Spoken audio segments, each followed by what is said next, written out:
要係拍呢個宣傳呢個第69屆嘅體育節。平時練波辛苦啲，因為平時練波再跑得多啲啊，跳得多啲，同埋個體能要求都高啲，咁所以相對就可能練波會係辛苦少少。自己開始接觸籃球嘅時候係冇諗到咁長遠，可能話要職業嘅，咁但係慢慢中意咗呢個運動。其實最主要係嗰陣時小學，可能因為自己個有競爭心啊，因為自己可能輸俾同期嘅小學生啦，咁嗰陣時又好想贏翻佢哋喎，咁就慢慢體驗到呢一個運動個樂趣。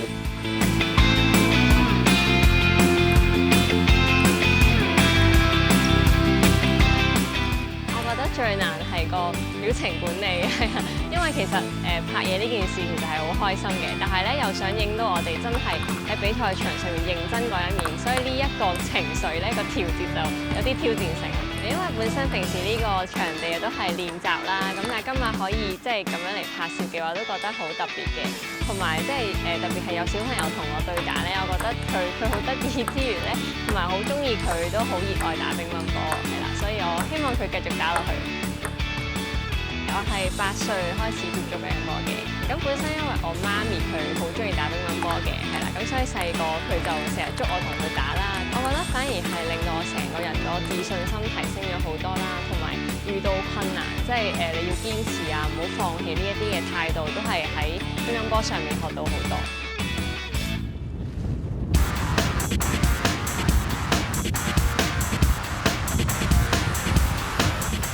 今日應該有20 knot 到嘅風速啦，咁係好難得嘅機會，好耐冇落過咁大風落水，亦都好興奮啦，因為難得有嚟成隊 crew 去落水幫我哋一齊影啲 footage。以我自身嘅經驗啦，其實運動真係教曉咗我好多唔同嘅態度去面對人生啦。咁尤其運動裏邊，其實一定會經歷好多高低起伏啊，好多由學習嘅過程之中，好多嘅難關啊，好多挑戰。咁其實就不斷地磨練緊、鍛鍊緊我哋點樣去面對唔同嘅人生嘅 moment。所以我覺得，如果小朋友可以有多啲機會去接觸運動啦、玩運動啦，其實真係可以學習到好多書本以外嘅一啲嘢啦。